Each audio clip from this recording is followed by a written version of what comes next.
The sun set slowly over the America of the 1920s. The decade itself was often called the Jazz Age. But to those who lived it, it was simply life-changing, modernizing, and moving at a speed their parents could hardly have imagined. As the golden light of day faded, something new stirred in cities, towns, and farms alike. Evening was no longer just an afterthought, a time of rest before the next morning's work. In the roaring 20s, after hours carried its own rhythm, its own character, and, for many, its own sense of excitement. Imagine yourself in a bustling city like New York or Chicago. The sidewalks are crowded at the end of the workday. Men in fedoras and women in cloche hats hurry along the streets, the click of their shoes blending with the growl of automobile engines. The air is filled with the mingled scents of gasoline, smoke, and roasted peanuts sold from street carts. At 5 or 6 o'clock, the office doors close, the factories release their workers, and the streets begin to hum with a new kind of energy.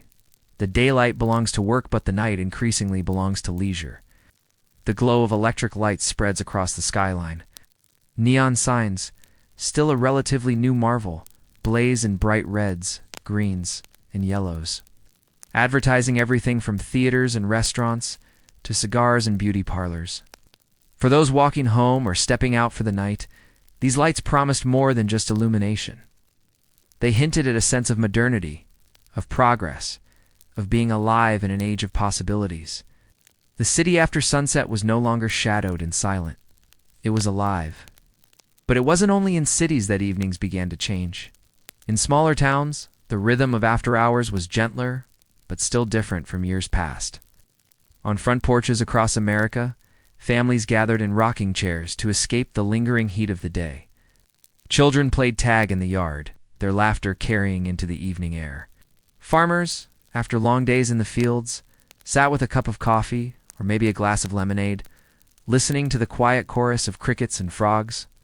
In these quieter settings, the night was less about neon lights and more about a pause, a time to breathe before the cycle began again. Yet even here, the influence of modern inventions like the radio would soon begin to transform evenings into something new. What defined the 1920s after hours was contrast. For some, it was a chance to slip into the thrill of the city, to dance, to drink, to hear jazz, or to see a moving picture. For others, it was about the comfort of home and the intimacy of familiar routines, whether playing cards, reading aloud, or knitting by lamplight. The rhythm of the night mirrored the rhythm of America itself, fast in the cities, steady in the countryside, but everywhere touched by change. One of the most striking differences between the 1920s and earlier decades was the simple availability of light. Electric lamps stretched farther and farther into neighborhoods, and downtown districts glowed like never before. Where once darkness had driven people inside, light now invited them out. Movie theaters beckoned. Dance halls promised music. Even the corner soda shop, still bustling at night, became a small but vital part of the after-hours world. Evenings also held a sense of release. The First World War was over, and although its memory was still fresh, many Americans were eager to put it behind them. The decade carried an almost collective sigh of relief, a determination to live life fully in the hours that were free. Whether sipping a drink in a hidden speakeasy, gathering friends for a neighborhood game of cards, or dressing up to attend a night at the theater, Americans of the 1920s embraced the hours after dark as a time to step out of ordinary responsibilities and into something freer, lighter, and more joyful. Yet, it is important to remember that this new culture of evenings wasn't evenly shared by all. While some Americans danced to jazz and strolled down brightly lit avenues, others could not afford such luxuries. Working-class families, tired after long shifts, often had only enough energy for a simple supper and a bit of quiet conversation before bed. For them, the after-hours were about recovery more than leisure. Still, even in these modest homes, small pleasures, listening to a radio program, reading the newspaper, or sitting with neighbors on a porch, afford a sense of belonging to the broader cultural moment. As the decade unfolded, Americans came to view their evenings not as wasted time, but as opportunities for enjoyment, for connection, and for escape. The glow of lights, the hum of engines, the strains of jazz, and the laughter of families filled the night air. This was the dawn of a new kind of evening life in America, one that reflected the changing pace of a country moving into modernity. And so, as the twilight deepened into night across the nation, the 1920s revealed themselves not only in the sunlight of progress and prosperity, but also in the softer, gentler, sometimes louder, sometimes quieter hours after work. To truly understand the roaring 20s, one must walk with the people who lived them from dusk into darkness, and see how Americans filled those precious hours between the end of toil and the coming of sleep. As the last trace of daylight fades beyond the horizon, the American city of the 1920s truly begins to stir. For centuries, the fall of darkness had meant quiet, retreat, and rest. But in this new decade, cities glowed in ways unimaginable to earlier generations. Electric lights spread across avenues, shop windows glittered with displays long after closing time, and neon signs blazed like beacons against the night sky. The city, once subdued by darkness, now wore a second skin of brilliance, inviting people to step outside and discover what after hours had to offer. The sidewalks filled quickly after work, alive with people moving in every direction. Men adjusted their hats and loosened their ties. Women, in knee-length dresses and short bobs, strolled arm in arm, their laughter carried along the streetcar lines.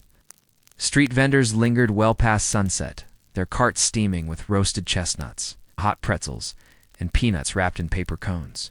Taxicabs lined curbs, their engines purring as drivers called out for fares. The night belonged to motion, to the shuffle of shoes on pavement, the clatter of horse hooves still present in some neighborhoods, and the growing hum of automobiles that gave the city its restless soundtrack. Neon was the symbol of this new nightlife. The first neon signs had appeared in the United States only a decade earlier, and by the 1920s, they transformed urban landscapes into glowing rivers of color. In New York, Chicago, and Los Angeles, neon arches stretched over theaters, hotels, and dance halls, announcing names and attractions in letters that seemed to pulse with energy. For many Americans, the neon light wasn't just decoration, it was a promise of entertainment, escape, and belonging to the modern age. It gave the night a sense of spectacle. Broadway in New York, for instance, became known as the Great White Way, not simply because of its theaters, but because the entire district glowed so brightly that darkness seemed almost banished. Couples from uptown strolled through Times Square simply to marvel at the lights, even if they couldn't afford to see a show. The sheer sight of illuminated marquees advertising silent films, vaudeville acts, and musical comedies was an attraction in itself. To walk these streets was to feel part of something vibrant and electric, a community of strangers sharing in the marvel of light. But it wasn't only the grand theaters and concert halls that glowed. Even smaller establishments embraced this new visual language.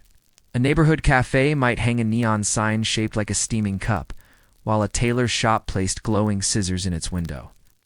Pool halls and bowling alleys advertised late hours, and soda fountains promised ice cream and sundaes to those still awake.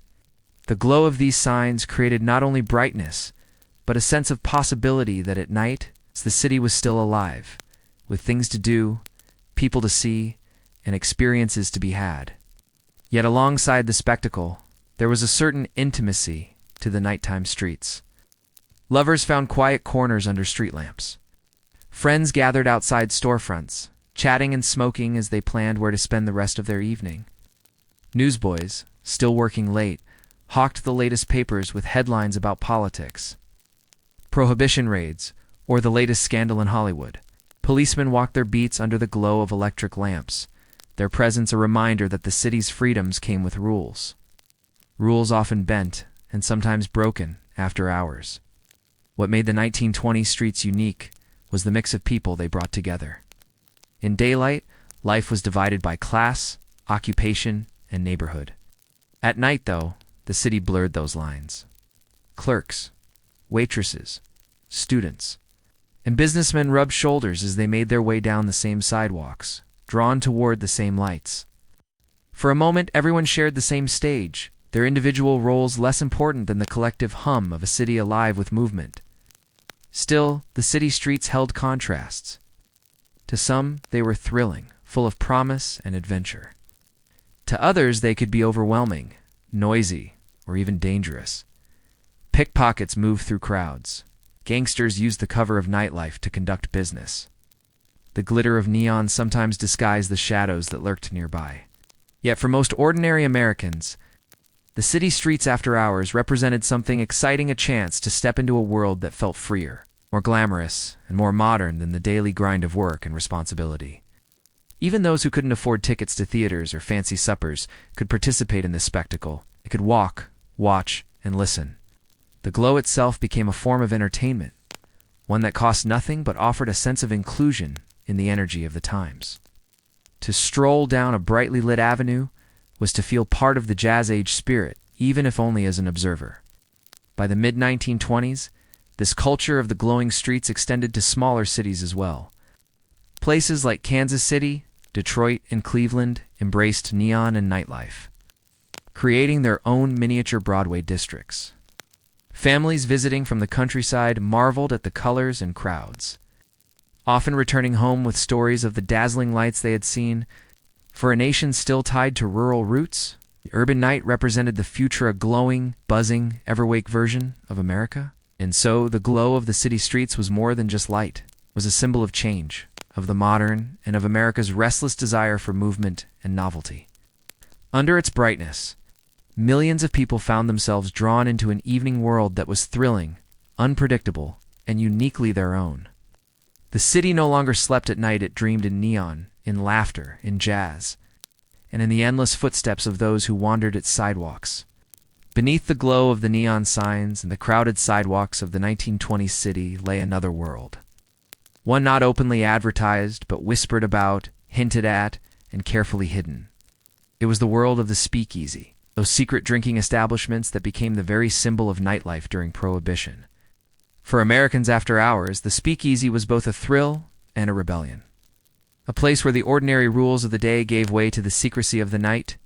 The story begins with the 18th Amendment and the Volstead Act, which together outlawed the manufacture, sale, and transportation of alcohol in the United States. The intention had been noble in the eyes of reformers, to eliminate drunkenness, reduce crime, and uplift the morals of society. But instead of extinguishing alcohol, Prohibition merely pushed it underground. And nowhere was this more visible than in the after-hours lives of Americans. Imagine walking along a busy street in New York or Chicago in the mid-1920s. You might see nothing unusual. Just a row of storefronts, perhaps a bakery, a tailor, a small cafe. But if you knew the right person, or gave the correct knock on an unmarked door, an entirely different scene would unfold before you. Behind a hidden entrance, often disguised as a back room or a basement stairway, you could step into a speakeasy. Inside, the noise of the city was replaced by the pulse of jazz, the laughter of patrons, and the clink of glasses filled with forbidden drinks. For those who had spent long days working in factories, offices, or shops, the speakeasy was more than just a place to drink. It was a form of escape, an act of participation in something both daring and communal. There was a thrill in being admitted past the doorman, in lowering your voice as you gave the password, and in crossing the threshold into a hidden world where the ordinary rules no longer applied. Even those who were not habitual drinkers often found themselves visiting speakeasies simply for the experience, for the chance to feel part of this underground culture. Inside, the atmosphere varied widely. Some speakeasies were small, dimly lit rooms with bare wooden tables, the air thick with smoke and the faint smell of bathtub gin. Others were elaborate affairs, decorated with chandeliers, plush furniture, and polished bars, catering to wealthier patrons and even celebrities. In either setting, music was almost always present. Jazz bands played into the night, their trumpets and saxophones weaving a soundtrack of syncopated rhythm that matched the energy of the crowd. Couples danced cheek to cheek or attempted the Charleston with infectious energy, while others simply sat back and savored the illicit thrill of their cocktails. The drinks themselves told the story of Prohibition. Quality liquor was hard to come by, and much of it had to be smuggled in from abroad or produced illegally in makeshift distilleries. Moonshine, bathtub gin, and rot-gut whiskey were common, often harsh to the taste but mixed into cocktails designed to disguise their flavor. This was the era when drinks like the gin, Ricky, the sidecar, And the BSNs became popular not only for their taste, but because they made bad liquor more bearable.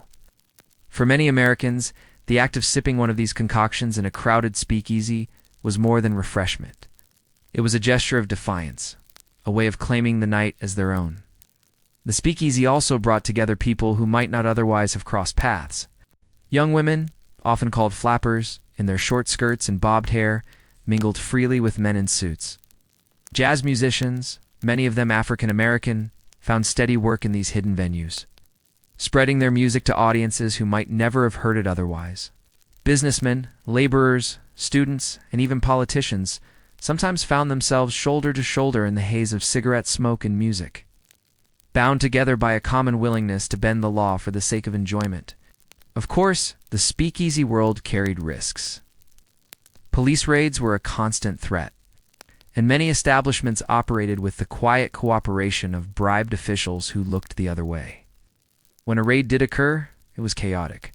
Music cut off mid-song, lights dimmed, patrons scrambling for exits or attempting to explain themselves. Yet the possibility of a raid only heightened the sense of adventure for many. To drink openly at a bar might once have been ordinary. To drink secretly in a hidden speakeasy was exhilarating. Not every American approved of this culture, of course. For those who still supported Prohibition, the speakeasy was a symbol of moral decline, a place of recklessness and sin. But for the millions who found their way behind its doors, it represented something else entirely: freedom. In a decade defined by change, from fashion and music to technology and social values, the speakeasy stood as a nightly rebellion against old restrictions. When we think about what Americans did after hours in the 1920s, it is impossible to overlook the role of these hidden establishments. They were not simply bars. They were social laboratories where new styles of music, new fashions, and new ideas about freedom flourished. They were places where laughter rang out against the silence of Prohibition, where the glow of the outside city was replaced by the dim, flickering lamps of secrecy, and where countless Americans found a sense of belonging in the shadows of the night. And as patrons stumbled out into the early hours of the morning, the streets quiet again, the memory of the night lingered. Prohibition had intended to banish alcohol, but instead, it had created one of the most iconic features of American nightlife. The hidden doors of the speakeasies had reshaped evenings across the country, adding to the rich tapestry of what it meant to live after hours in the roaring 20s. If the speakeasy was the heart of secret nightlife in the 1920s, then jazz was its beating pulse. The music was new, daring, unpredictable, and it became the soundtrack of after-hours America. As dusk settled over the cities, as neon flickered and streetcars rattled home, the true sound of the night began to rise. The brass of a trumpet, the plaintive cry of a saxophone, the thump of a piano played with abandon, and the syncopated rhythms that made listeners tap their feet before they even realized it. For most Americans, jazz was unlike anything they had heard before. Rooted in African American musical traditions of blues and ragtime, jazz spread outward from New Orleans, traveling north along the Mississippi River and east into the big cities. By the early 1920s, it had taken hold in Chicago and New York, where musicians like Louis Armstrong, Duke Ellington, King Oliver, and Jelly Roll Morton brought it to new heights. Their music filled the night air, spilling out from clubs, theaters, and dance halls, transforming ordinary evenings into extraordinary ones. Step inside a dance hall in the 1920s, and you would be struck immediately by the energy. The air was thick with cigarette smoke and perfume, the chatter of voices rising above the clinking of glasses.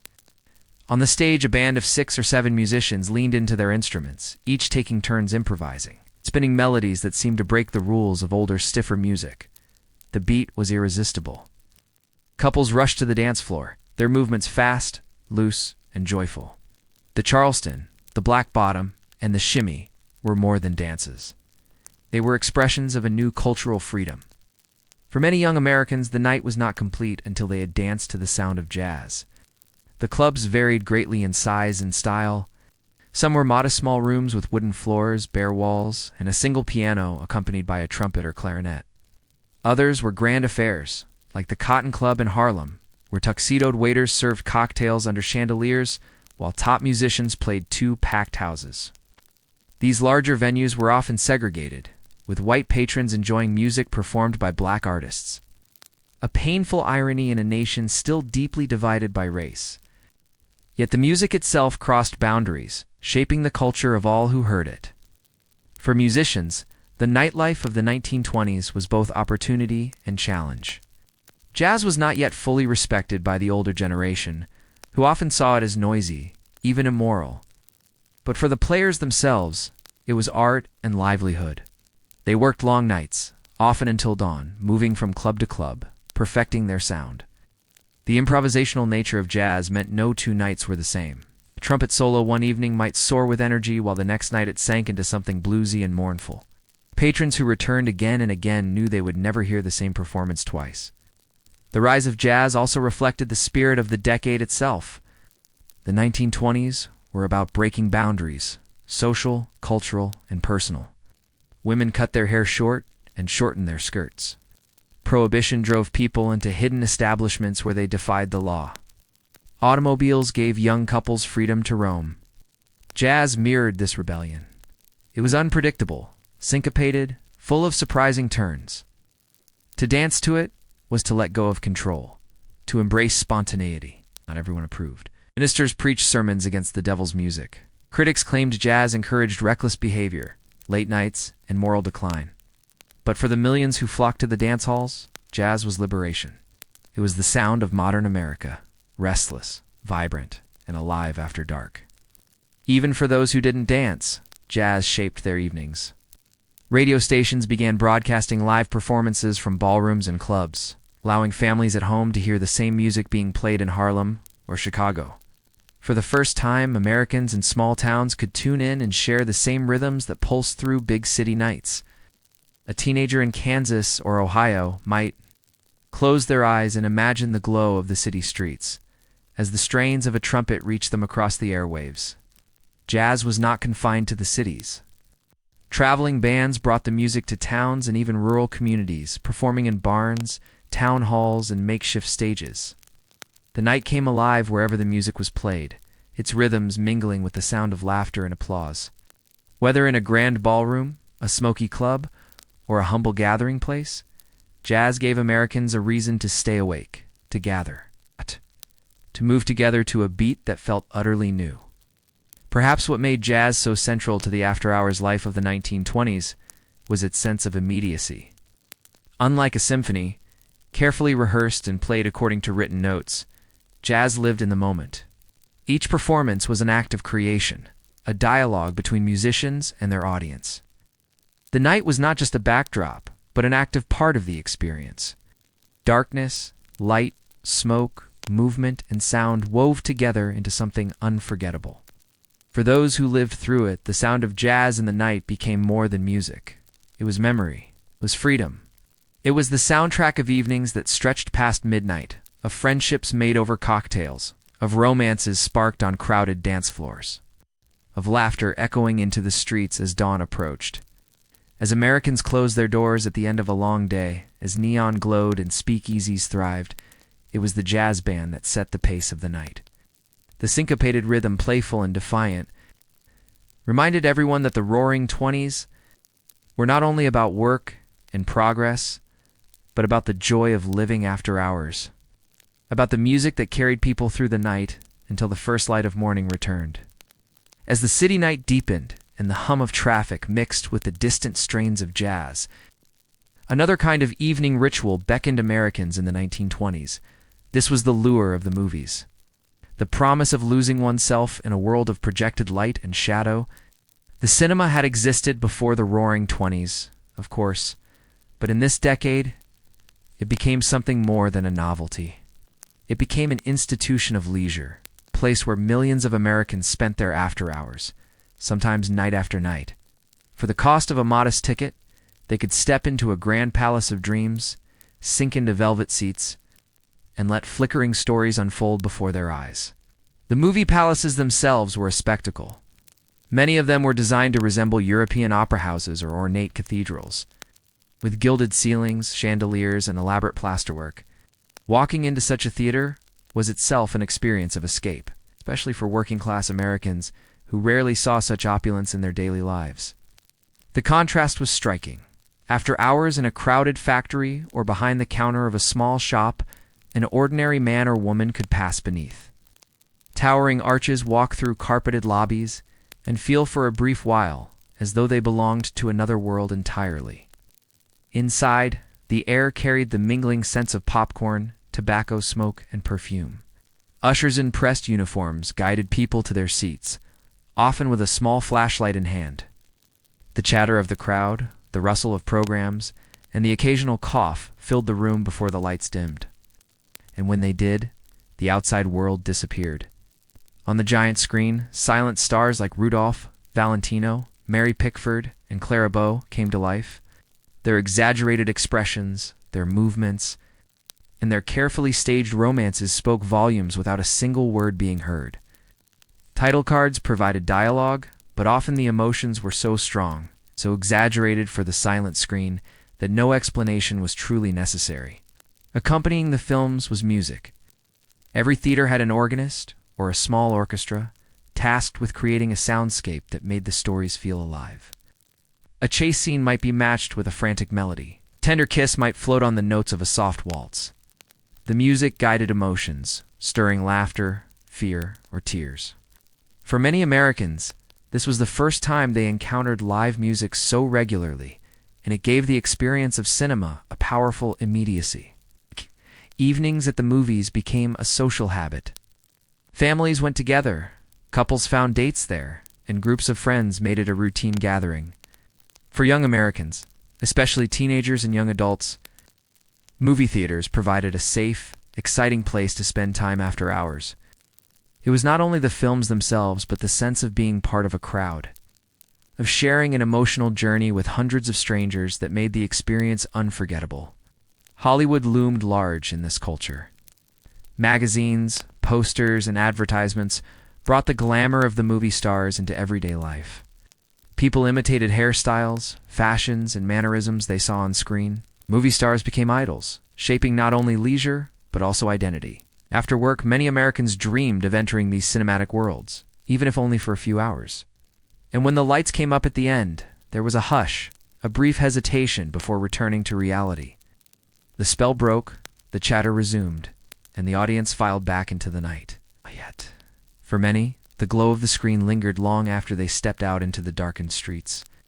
Outside the theaters, bright posters for upcoming features caught the eyes of passers-by. Sometimes crowds gathered simply to look at them, to marvel at the images of adventure, romance, and comedy that promised another escape the following week. Theaters changed films regularly, ensuring there was always something new to see. Many Americans returned again and again, making the cinema a cornerstone of their after-hours life. In smaller towns, the experience was simpler, but no less meaningful. A single-screen theater might stand as the central gathering place on Saturday nights, where farmers, shopkeepers, and their families would sit side by side to watch the latest reel from Hollywood. The sense of community was palpable. Laughter spread quickly, tears were shared silently, and for those hours, the burdens of the day slipped away. The movies offered something rare in the 1920s, a universal form of entertainment. Whether rich or poor, immigrant or native-born, young or old, Americans could share in the same stories. They could dream together, feel together, and imagine a world beyond their own. After hours in the 1920s, the cinema was not merely entertainment. It was a shared ritual, one that defined the decade as much as jazz or speakeasies. And when the crowd spilled back into the streets, voices buzzing with talk of the film, the night still felt alive. For some, it was the end of their outing, a gentle walk home beneath the glow of neon. For others, it was only the beginning, as they moved on, to clubs or dances. But for nearly everyone, the movies had left an imprint on the night. They had seen dreams made larger than life, and for a little while, those dreams belonged to them too.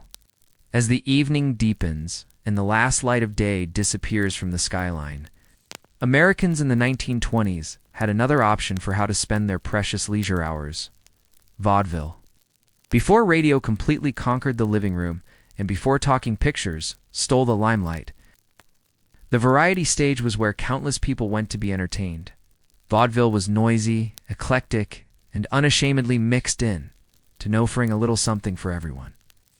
It was the ultimate sampler platter of popular culture, with music, comedy, juggling, trained animals, magicians, dancers, and even dramatic sketches all strung together in a single evening. Stepping into a vaudeville theater after hours in the 1920s was an experience that carried its own distinct rhythm. The lobby would buzz with excitement as families, young couples, and groups of workers fresh off their shifts handed over coins for their tickets. Inside, the lights were warm and golden, casting a welcoming glow across rows of red velvet seats. The stage curtain loomed large, promising a string of unpredictable delights. Unlike the darker hush of the movie palace, vaudeville was alive with chatter, the clinking of candy boxes, and the laughter of children who were wide awake far past their bedtimes. The acts themselves were a reflection of the age. A typical evening might begin with a lively tap dancer whose shoes struck sparks across the stage, followed by a singing quartet harmonizing popular tunes of the day. Then perhaps a comedy sketch poking fun at Prohibition agents, or a slapstick duo throwing pies and pratfalling across the boards. For some in the audience, the biggest thrills came from the novelty acts, scape artists wriggling free from chains, or exotic animal handlers leading a trained bear or troop of dogs through improbable tricks. Others waited most eagerly for the musical numbers, knowing they could hum along with songs they'd later whistle on their walk home. Vaudeville was also the proving ground for performers who would later dominate the silver screen or radio. Many household names, Buster Keaton, the Marx Brothers, Mae West, cut their teeth in these after-hours shows, learning how to hold a crowd and win applause in real time. Each show was different, and because the circuits rotated acts from city to city, the thrill never went stale. For Americans who couldn't afford the elite theaters, or had little interest in jazz clubs and speakeasies, vaudeville was a democratic stage, offering laughter and wonder at prices most pockets could bear. The social side of the evening was just as important as the entertainment itself. Couples might share a box of caramel corn, leaning close to whisper their impressions of each act. Children might giggle uncontrollably at the sight of a clown tumbling across the stage, their laughter filling the hall and drawing in others. Workers weary from factory floors or long shifts at shops could find their troubles momentarily suspended as the performers brought the ordinary into the extraordinary. There was also a particular magic in the variety itself. Unlike the more polished, single-focus spectacles of movies or the elite opera, vaudeville celebrated the odd, the experimental, and sometimes the downright silly. It was a mirror of America's own eclectic identity immigrants, bringing their own styles of music or comedy, cultures clashing and blending in real time on the stage. A Polish accordionist might follow an Italian tenor, who in turn was followed by a Yiddish comic or a black jazz duo. To sit in the seats was to be immersed in the patchwork quilt of American identity at play. The nights spent in vaudeville houses helped to shape how Americans thought about entertainment itself. It was not merely distraction, but community, something that broke the monotony of work, reminded people of laughter, and stitched together stories and cultures through the fabric of performance. For those hours under the stage lights, audiences felt united in delight, surprise, and shared amusement. When the curtain finally fell, and the orchestra struck its closing tune, the crowd poured back into the streets, carrying with them snatches of melody, jokes retold, and smiles that would last into the following day. For many, vaudeville was not just an option for leisure, it was a ritual, a part of their after-hours life that gave meaning to an otherwise harsh or monotonous routine. In the story of how Americans spent their evenings in the 1920s, vaudeville stands as one of the most vivid, colorful chapters. It was a world of stage lights and variety, a place where the humdrum faded and laughter echoed late into the night. From coast to coast, the 1920s pulsed with rhythm. When the workday ended and the lamps flickered on, countless Americans found themselves drawn not just to the sounds of jazz, but to the movement that naturally followed. Dancing was more than amusement, it was expression, rebellion, connection. After hours, dance halls filled with a contagious energy, the air alive with syncopated beats and the quick shuffle of feet on polished wooden floors. The Charleston exploded onto the scene like nothing before. Young women in shorter skirts and bobbed hair swung their arms and kicked their legs with unrestrained delight, defying the stiff propriety of the past. It was a dance that belonged to the youth, a declaration that this was their decade, their style, their rhythm. Men tried to keep pace, some awkwardly, some with equal fire, while the onlookers laughed and clapped in time to the music. But it wasn't just the Charleston. The foxtrot still held its charm, offering couples a smoother, swaying embrace under the glow of chandeliers. The black bottom spread from Harlem clubs to mainstream dance halls, its playful steps capturing the imagination of those who wanted something new, something daring. In each city, in each town, dance lessons were advertised, and dance marathons began to attract eager crowds, where couples swayed for hours, long past midnight, until exhaustion claimed them. For many Americans, dancing after hours was freedom in motion, away from the formality of day, the strict rules of work, and the weight of tradition. Here they found something different, a shared pulse, a sense of belonging, a new identity forged with every twirl and step. The night was alive with rhythm, and America, young and restless, danced through it without looking back. Not every American evening in the 1920s unfolded in the glitter of jazz. Clubs or the hidden corners of speakeasies. For countless families, after-hours life was quieter, simpler, yet no less transformative. The newest marvel of the age was the Radio A glowing box that brought the outside world into the living room, reshaping how Americans experienced their nights. Picture it. The lamps are dimmed, supper dishes stacked in the kitchen, and the family gathers around a wooden cabinet no larger than a side table. Its dials hum faintly, static crackling, before a voice suddenly cuts through steady, clear, and astonishingly alive. A baseball game from hundreds of miles away, a vaudeville sketch, a political speech, or the sweet croon of a jazz orchestra could fill the room in seconds. For many, this was a nightly ritual. Children stretched out on the rug, eyes wide as if the voices might spill from the air itself. Parents leaned back in their chairs, marveling at the sense of connection the radio created. No longer did entertainment require a trip into town or the price of a theater ticket. News arrived instantly, binding families to national stories in real time. Music played without a gramophone record to change. Radio blurred the line between the outside world and the privacy of home, and Americans embraced it eagerly. There was something almost magical in the glow of those evenings, the static hiss. The way everyone hushed when the announcer's voice steadied. The way silence fell across the room so all could listen together. After-hours America was no longer just about the noise of the city or the motion of dance. It was about gathering close, sharing the moment, and letting invisible waves carry the nation's heartbeat into ordinary homes. Not every American evening in the 1920s was about jazz clubs, silent films, or neon lights flickering above busy streets. For many families and neighborhoods, the after-hours rhythm was found in the simple joy of gathering around a table, shuffling cards, rolling dice, or setting up a board. Leisure in the home carried a quieter charm, but it was every bit as important to the fabric of social life. Neighbors often dropped by unannounced, coats still dusted from the walk, bringing with them a pie, a bottle of homemade cider, or simply their laughter. The parlor became a stage for small competitions. Card games like bridge and poker reigned supreme, sometimes played with pennies, sometimes for pride alone. Around the table, strategies unfolded, tempers flared in playful bursts, and the room filled with a mixture of teasing remarks and bursts of laughter. Board games, too, had their place. Checkers remained a household staple, while newer games like mahjong spread rapidly through middle-class America, carried across oceans, and embraced as a fashionable evening pastime. Families leaned into the rhythm of these games, the clicking of tiles and the shuffle of cards forming a kind of domestic music.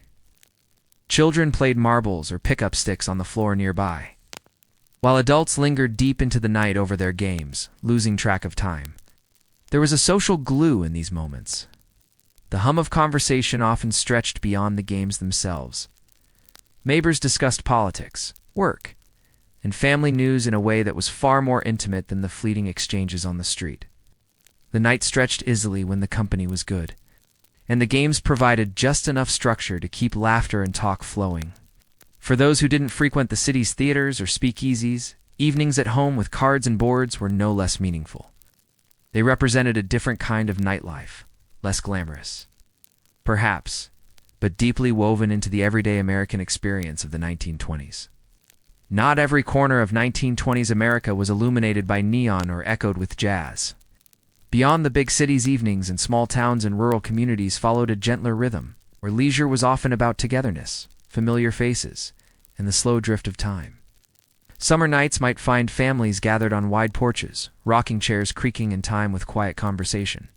The air carried the smell of cut grass and kerosene lamps, and the sound of crickets filled the pauses between stories. Neighbors strolling by would stop at the gate, exchanging local news or joining the circle for a slice of pie or a glass of lemonade. In places where electricity had not yet reached every home, the glow of lantern light made these porch gatherings all the more intimate. Local dances were another fixture of small-town social life.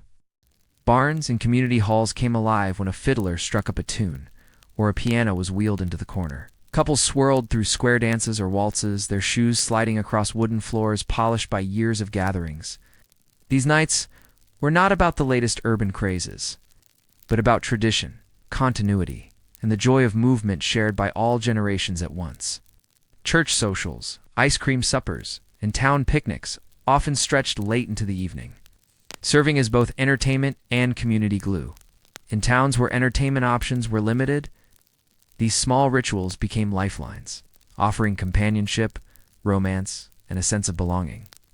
While the Roaring Twenties are remembered for fast living and city lights, in small towns, the pace remained steady. The evenings were slower, the pleasures simpler, but for those who lived them, they were no less rich. Porch laughter, shared dances, and late-night conversations under star-filled skies defined the quieter side of America. Leisure in the decade of change. As the sun set in 1920s America, not everyone drifted toward dance halls or movie palaces. For many, the evening's excitement came from the roar of a crowd, the crack of a bat, or the cheers rising in smoky halls where boxing legends were made. Nighttime sports culture became one of the most thrilling ways Americans filled their free hours, binding together communities both large and small in the glow of competition.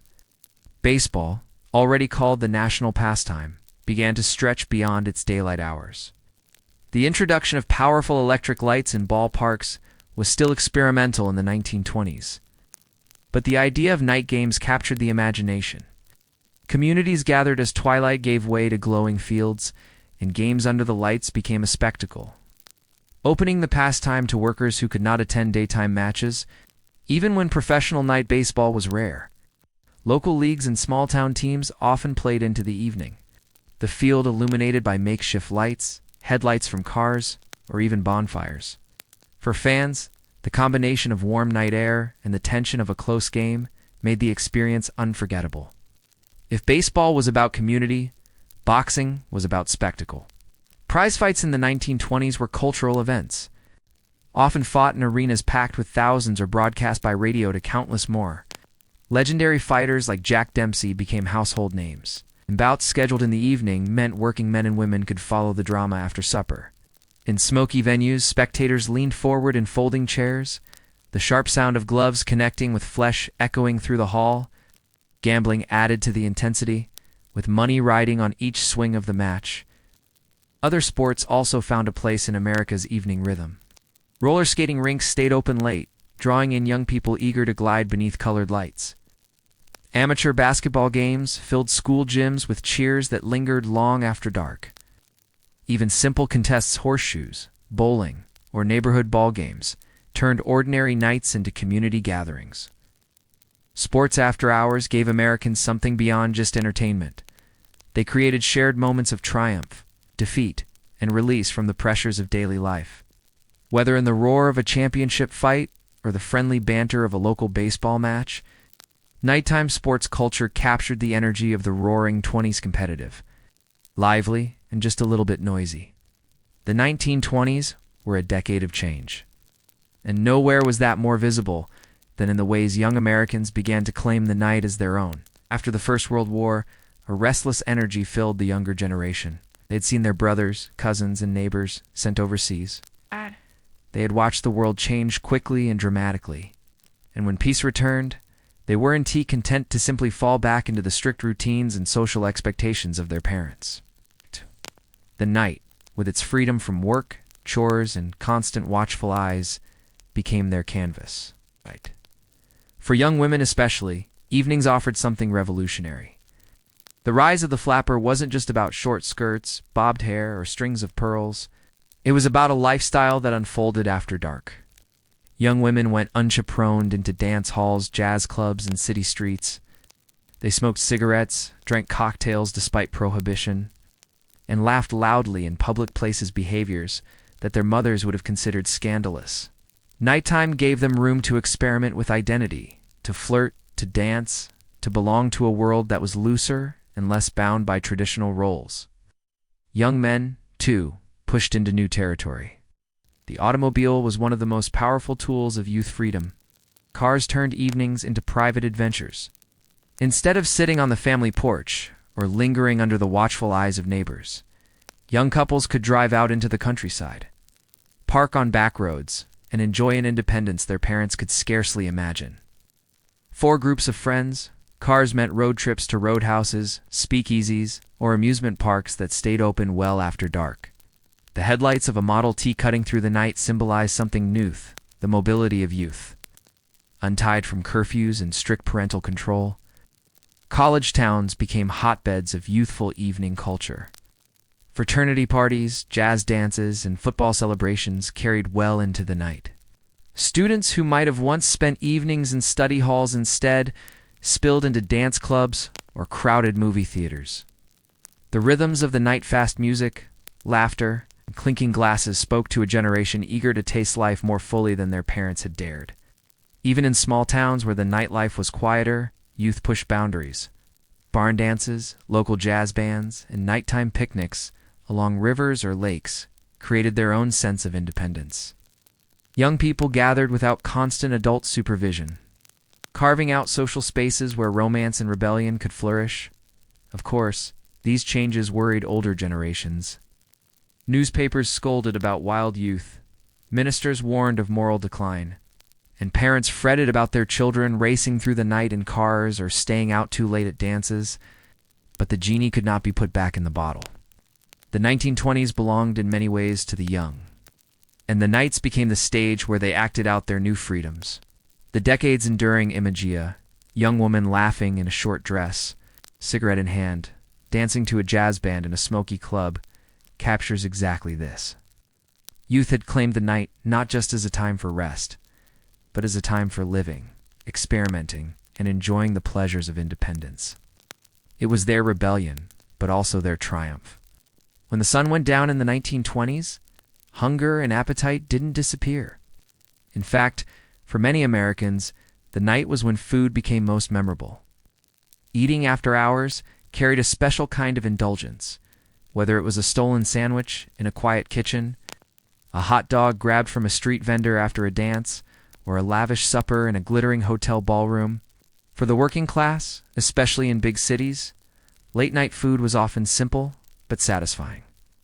Street vendors sold hot dogs, pretzels, roasted peanuts, and ice cream cones along sidewalks lit by buzzing electric lamps.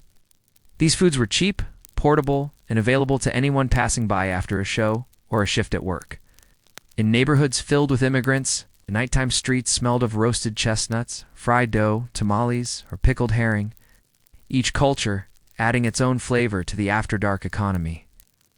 Hungry crowds leaving theaters or jazz clubs often stopped for a quick bite before heading home, turning late-night food into part of the entertainment itself. But the 1920s also belonged to excess, and nowhere was that clearer than in midnight suppers. Wealthy urbanites ended their evenings not with a quick snack, but with multi-course meals served in restaurants or private homes.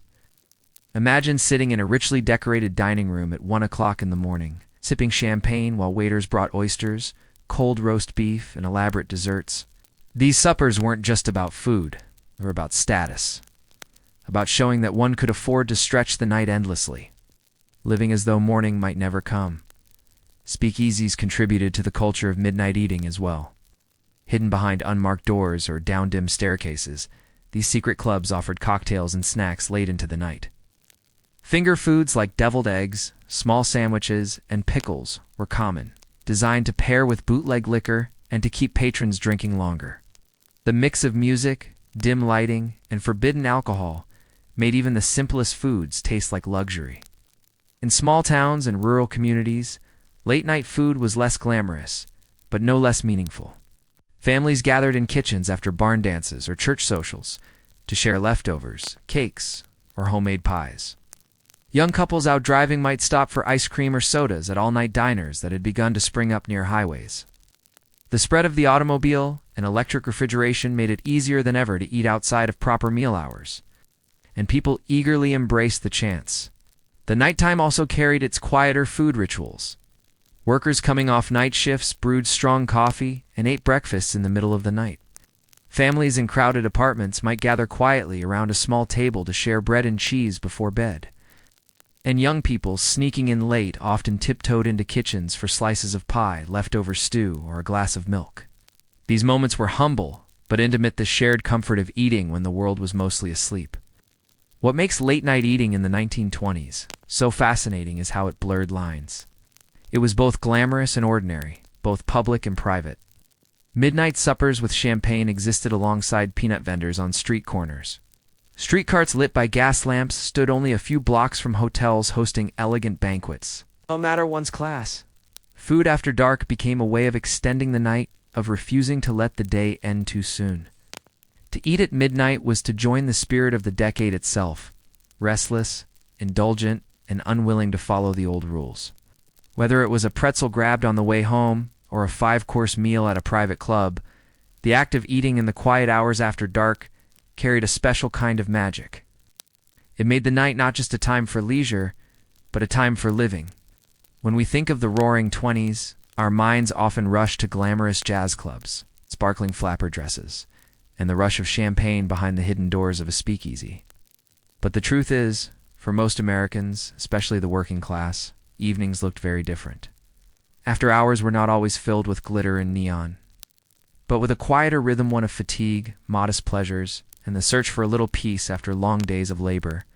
For the factory worker, the day often began before sunrise, with shifts that stretched into late afternoons or early evenings. After punching out, they would walk home through streets still humming with life, their ears catching the distant notes of jazz or the chatter of wealthier city-goers dressed for an evening out. But for the worker, evenings were more often a time to rest weary bodies. Men might stop at the corner store for a newspaper, perhaps a pack of cigarettes, or a cheap beer if they knew the right doors. Women, many employed as clerks, seamstresses, or domestic servants, often carried the weight of 2 jobs work in the day and family duties at home. For them, evenings meant cooking, laundry, and making sure children were prepared for the next day. Yet even in modest lives, leisure carved its way in. Workers found entertainment where they could afford it. A nickel could buy a ticket to the neighborhood movie house, where silent films projected on flickering screens brought Charlie Chaplin's humor or Rudolph Valentino's smoldering looks into their lives. For a few hours, the worries of factory noise, sore hands, and tight wages melted into dreams under the glow of the silver screen. Others sought simpler comforts. Families gathered around kitchen tables to play cards, to talk about neighborhood gossip, or to share the warmth of a home-cooked meal. Some workers joined fraternal clubs or labor organizations, where meetings were followed by a drink, a song, or the companionship of people who understood the same struggles. For young men, evenings sometimes meant sneaking into speakeasies, chasing a taste of glamour in a world that otherwise belonged to the wealthy. For young women, especially those tasting newfound independence, after years of war and suffrage, the night was a space to test freedom, even if only by walking with friends or attending a cheap dance hall. But exhaustion was never far. Many workers fell asleep quickly, lulled by the steady hum of their neighborhoods. The city might have been alive with neon, but behind the small windows of crowded tenements or modest wooden houses, the evenings often ended in quiet darkness, bodies resting for another day of labor. This, too, was the Roaring '20s, not just a story of excess, but of balance between toil and fleeting pleasures. The lives of ordinary workers after hours gave shape to the backbone of American evenings, reminding us that for every sparkling jazz club, there were countless kitchens, porches, and factory-lined streets, where people carved out their own ways to rest, laugh, and live.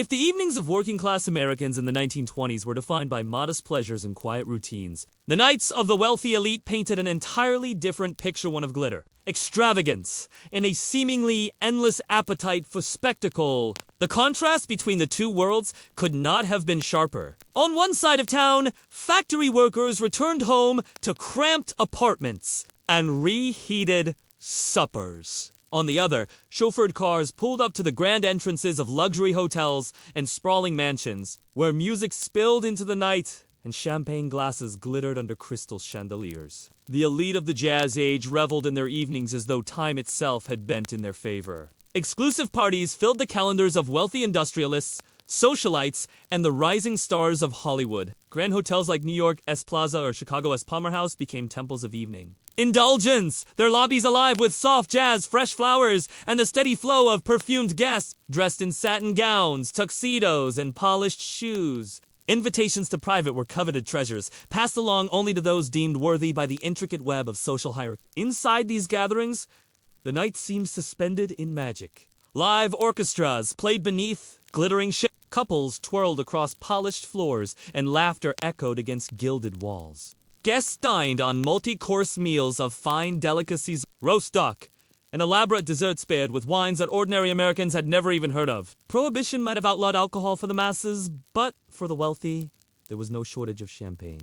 Smuggled bottles and private cellars ensured that glasses were always full, even as the rest of the country settled for weak bathtub gin. Yet the glamour of elite nights extended beyond parties. Wealthy couples and their entourages frequented the theater, opera houses, and exclusive supper clubs where the entertainment was every bit as grand as the... For those who had the means, evenings might stretch well past midnight, carried on by private chauffeurs to after-parties in glittering penthouses high above city streets. Here, the night was not simply about rest or escape, it was a stage upon which wealth itself was performed. Dazzlingly and unapologetically, the elite lifestyle also extended into summer retreats and coastal playgrounds. In places like Long Island's Gold Coast, Newport, or Palm Beach, sprawling estates hosted weekend-long galas. Under the moonlight, lanterns hung from terraces, jazz bands played by the water, and fireworks lit the sky.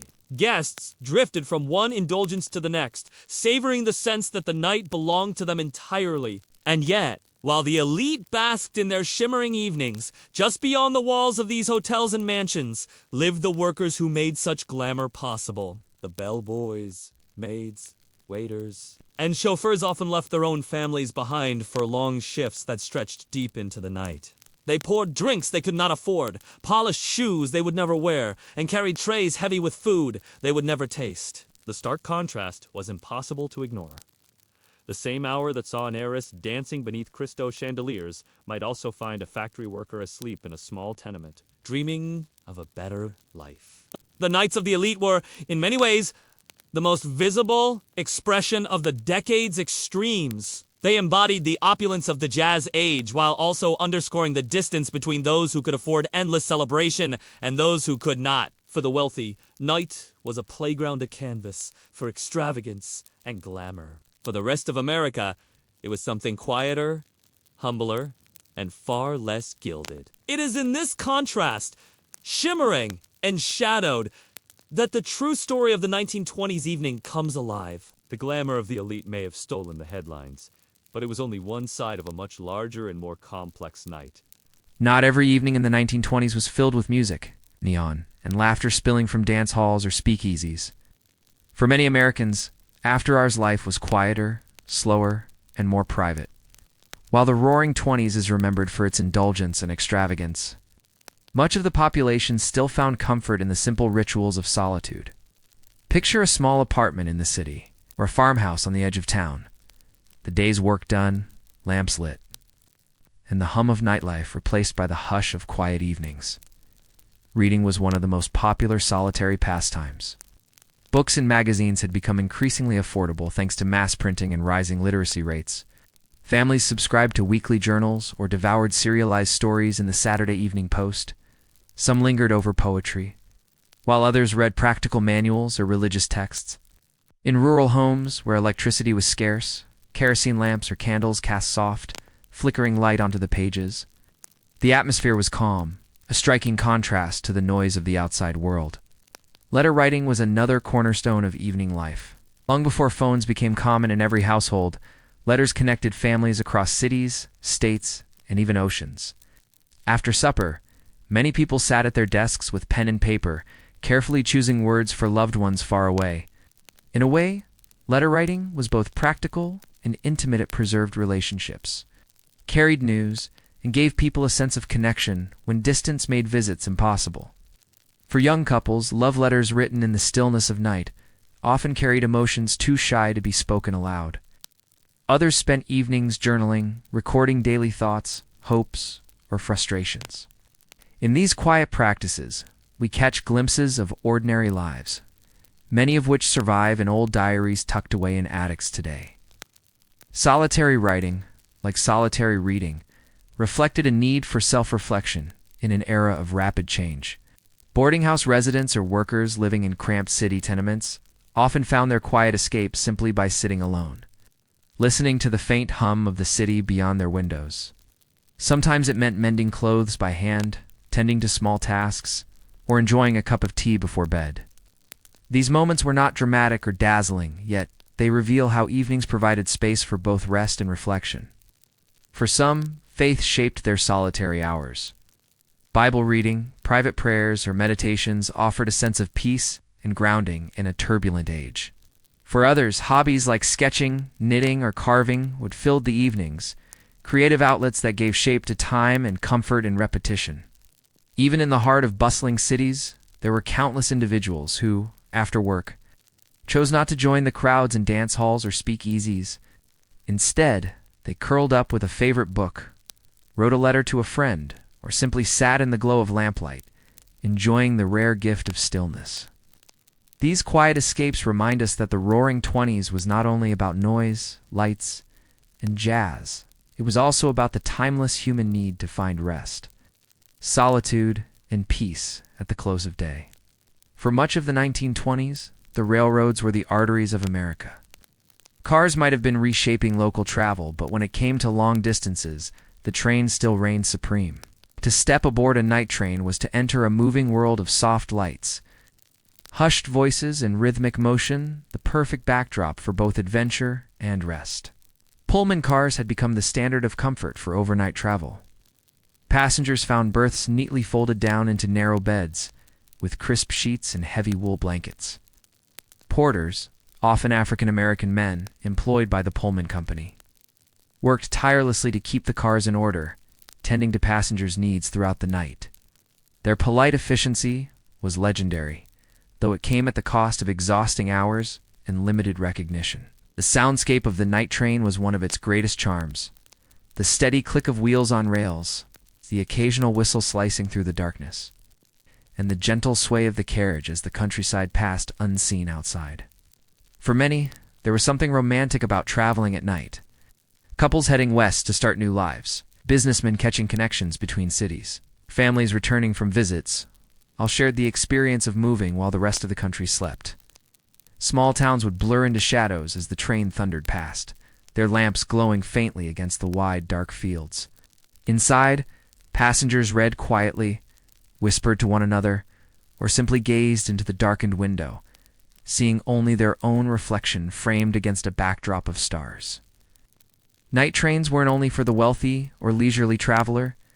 Immigrants, workers, and soldiers also filled the cars, many traveling in the less comfortable sections. Hard wooden seats, stuffy air, and the scent of coal smoke clung to the cheaper compartments, reminding riders that mobility was a privilege unevenly experienced. Yet even here, the magic of moving through the night was undeniable, feeling of belonging to something larger, being carried forward into possibility.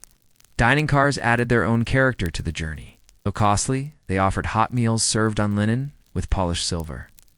Late-night travelers might sip coffee or nibble on pie, their conversations mingling with the clatter of dishes and the muffled sounds of the train. For those without the means to dine, a packed lunch of bread, fruit, or cold meats carried from home was enough, eaten quietly at one's seat while watching the dark horizon roll by. For rural Americans, the sight of a night train cutting across the landscape could be mesmerizing. The glowing windows appeared like floating lanterns in the distance, carrying unknown lives and stories across the continent. Two children lying awake in farmhouses near the tracks, the sound of a midnight whistle often stirred dreams of travel and adventure far beyond the cornfields and dirt. Our roads? They knew. Night travel by rail captured both the practicality and the poetry of the 1920s. It was at once a necessity and a symbol, a reminder that America was always in motion. It's always pressing forward, its people carried along by steel rails that stretched endlessly across the darkened land.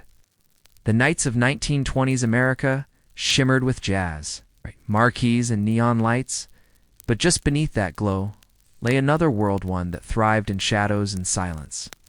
While many Americans sought joy, freedom, and escape after dusk, others used the cover of night to settle scores, make fortunes, or bend the law to their will. Prohibition was the great catalyst of this darker nightlife. With the sale of alcohol banned, the very act of drinking became an invitation to crime. Bootleggers worked tirelessly under the cover of night, running shipments of whiskey and gin across state lines, often in fast cars designed to outrun the law. Hidden stills in barns, cellars, and forest clearings turned the countryside into a patchwork of secret operations. The nighttime roads, once empty, grew dangerous as federal agents clashed with smugglers in high-speed chases that ended in wrecks, gunfire, or quiet payoffs under the table. Cities became the stage for something more organized and far more threatening: the rise of gangs. Chicago, Detroit, and New York pulsed with the underworld presence of men like Al Capone, who turned the prohibition of alcohol into a vast empire of wealth and violence. Their activities were not confined to speakeasies and hidden cellars. The night gave cover for ambushes, extortion, and the settling of bloody rivalries that spilled out onto darkened streets. Ordinary citizens walking home late might hear distant shots or the squeal of tires, reminders that the glamorous nightlife had a sinister twin. Even small towns were not immune. Illegal gambling dens, secret card games, and backroom deals thrived in places far from the city's neon glow. Lawmen, often underpaid and outnumbered, sometimes turned a blind eye or worse, worked alongside criminals. The night became a realm where ordinary rules bent, and where danger could lurk just a street away from a jazz hall or dance club. For many Americans, these darker elements added an uneasy thrill to nighttime life. Newspapers carried tales of daring robberies, police raids, or gang wars. And though the violence was frightening, it also fascinated. Stories of criminals became legends, their exploits recounted with a mix of fear and admiration. Nighttime America, then, was never simply about leisure or freedom. It was a place of blurred lines, where shadows carried both excitement and peril.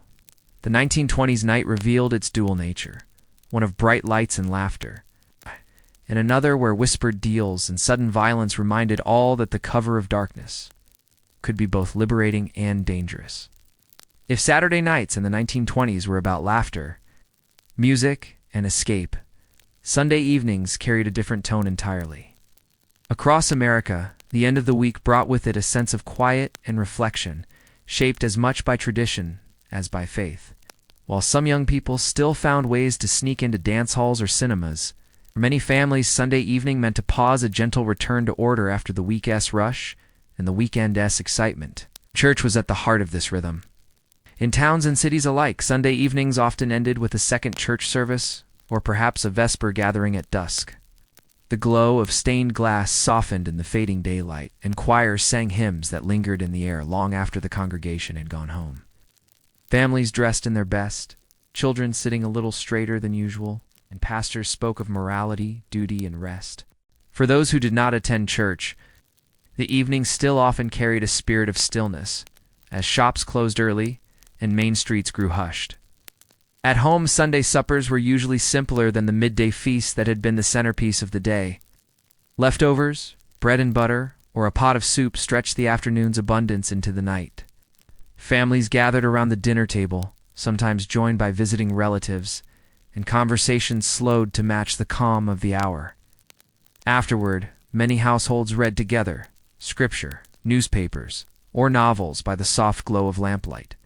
Children were often sent to bed early, their school books already laid out for Monday morning. Sunday evenings were also a time for reflection and small routines. Letters might be written, think cues, family updates, or business correspondence to be mailed in the morning. Shoes were polished, clothes laid out, and the household prepared for the coming week. It was a kind of ritualized quiet, a collective pause that made Monday's return to work or school feel more manageable. But not everyone kept to such restful habits. In larger cities, young people sometimes grew restless with the solemnity of Sunday, slipping away to catch a movie or visit a speakeasy. To them, Sunday evening's restraint only made rebellion more tempting. Yet for most Americans, especially in small towns and rural communities, the night carried an unmistakable air of calm. It was the soft exhale after the noise of the week, a rhythm as old as the Sabbath itself. The Sunday evening of the 1920s was not glamorous, nor was it thrilling. Instead, it was steady and predictable, a cultural anchor in a decade famous for its upheaval and change.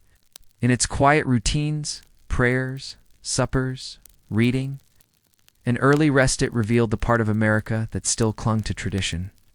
Even as the world outside seemed to move faster with each passing year, as the lamps dimmed and the music of the jazz age drifted into memory, the nights of the 1920s left behind more than fleeting entertainment. They carried with them a cultural shift and new understanding of what evenings could mean in modern America. Before this decade, nightfall often meant rest after toil, a practical boundary between work and sleep. But the roaring 20s redefined it. Darkness became possibility, a stage upon which people could reinvent themselves, indulge in pleasure, and test the limits of freedom. In the hum of jazz clubs, the laughter spilling from speakeasies, and the neon glow of movie marquees, Americans discovered a new rhythm of life after hours. For some, the night was glamorous, marked by dance, cocktails, and fashionable crowds. For others, it was simpler: an evening stroll, a letter written by lamplight, or a quiet meal at home. Yet together, these diverse patterns formed a mosaic of change. Nightlife was no longer just an urban novelty. It was a cultural force, shaping the way Americans thought about leisure, identity, and community. The legacy of these nights lived on long after the 20s ended. The very idea of the weekend, of evenings spent in pursuit of pleasure, solidified during this era. Jazz itself became a lasting soundtrack, echoing through later decades of swing, rhythm, and blues and rock and roll. Even the darker sides of the night, the gangsters, the speakeasies, the thrill of Prohibition left an imprint on American imagination, immortalized in literature, film, and memory. Perhaps what mattered most was the sense of freedom the evenings promised. The 1920s were years of enormous change. Women claimed the right to vote, and the right to dance unchaperoned. Automobiles stretched the boundaries of where nights could be spent, and electricity extended the hours of possibility. The world after dark was no longer a shadow of the day, it was a realm all its own, dawn. And so, when we look back on the jazz age, it is not only the flappers and bootleggers, the Wall Street tickers, or the skyscrapers rising into the sky that define the era. It is also the evenings, the laughter that echoed down city streets, the soft glow of radios in quiet parlors, the trains pulling into stations under star-filled skies. These nights taught Americans to live not only by daylight, but by the magic of after hours. The 1920s may have ended abruptly with the crash of 1929, but the echoes of its evenings remain. Each time music drifts through a bar, each time a couple lingers on a nighttime street corner, or a family gathers at home under the soft warmth of lamplight, we are touching a fragment of what those nights created. A century later, the jazz age continues to remind us that history is not only written in wars or politics, but in the quiet and noisy hours after sunset, when ordinary people found joy, escape, and connection beneath the glow of the American night.